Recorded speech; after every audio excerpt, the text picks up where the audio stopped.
साथियों नमस्कार, आपका मेरे इस चैनल में स्वागत है।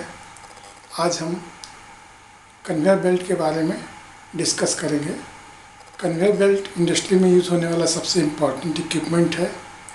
इसके द्वारा मटेरियल एक स्थान से दूसरे स्थान तक भेजा जाता है तथा 2 या 3 कन्वेयर बेल्ट भी एक साथ एक के बाजू में एक लगाए जाते हैं सीरीज में, ताकि एक पॉइंट से सेकेंड पॉइंट तक के मटेरियल सुविधापूर्वक पहुंचाया जा सके। इसमें डायग्राम बनाया हुआ है जिसमें कि कन्वेयर बेल्ट में मूल रूप से एक ड्राइव ड्रम होता है, एक टेलन ड्रम होता है तथा 2 टेकअप पुल्ली होती हैं और एक काउंटरवेट पुल्ली होती है। काउंटरवेट पुल्ली के द्वारा काउंटरवेट लटकाया जाता है जिससे कि बेल्ट को टेंशन दिया जाता है। ऊपर साइड में टॉप रोलर्स रहते हैं जो कि बेल्ट के लिए ट्रफिंग एंगल देते हैं जिससे मटेरियल का सीपेज नहीं होता है, तथा बॉटम साइड में रिटर्न आइडलर्स होते हैं जो कि बेल्ट को सपोर्ट देते हैं। बेल्ट को ड्राइव करने के लिए ड्राइव ड्रम में रिड्यूसर से कपलिंग के द्वारा कनेक्ट किया जाता है। रिड्यूसर को दूसरी कपलिंग के द्वारा मोटर से कनेक्ट किया जाता है। यहाँ पर बेल्ट कितनी स्पीड से चलेगा इसको फाइंड आउट करने के लिए हमारे को कुछ चीज़ों को देखना पड़ता है, जैसे कि पहले मोटर स्पीड कितनी है। तो हमारे केस में 960 आरपीएम है, रिडक्शन रेशियो 40 है और ड्राइव ड्रम का जो डायमीटर है वो 410 mm है। इसको फाइंड आउट करने के लिए हम बेल्ट स्पीड पर सेकंड निकालने के लिए π/d करने से सर्कमफ्रेंस ऑफ ड्रम होगा, इंटू rpm/60 करने से मोटर का rps होगा, into 1 by reduction ratio of the gear box. इसको करने से π/410 हमारा mm में डायमीटर है, इसलिए 410/1000 करेंगे तो डायमीटर मीटर में हो जाएगा। हमारी स्पीड 960 आरपीएम है, इसको 60 से डिवाइड करेंगे 960/60 यह आरपीएस हो जाएगी, इंटू 1/40 करेंगे तो इससे हमारे को 0.51 मीटर्स पर सेकेंड ड्रम की स्पीड ड्रम की लीनियर स्पीड मिल जाएगी। मतलब कि बेल्ट की स्पीड आएगी, जो ड्रम की लीनियर स्पीड होगी वही बेल्ट की स्पीड होगी। तो बेल्ट की स्पीड इस तरह से हमारी 0.51 मीटर पर सेकेंड होगी। अब इसके बाद में यदि हमारे बेल्ट के ऊपर 1 मीटर लेंथ के ऊपर जितना मटेरियल आता है उतने मटेरियल से हम 3600 से मल्टीप्लाई करेंगे तो हमारे को material transported per hour find out हो जाएगा।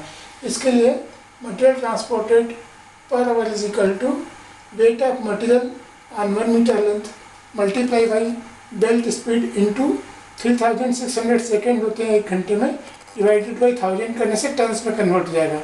ये 1 आवर में 3600 सेकेंड होते हैं, इससे मल्टीप्लाई किए, और ये केजी है तो केजी से हमारे को टर्न्स में लाने के लिए 1000 से मल्टीप्लाई डिवाइड करेंगे।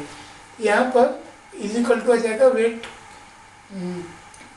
पर of material into 0.51 into 3.6 tons per our.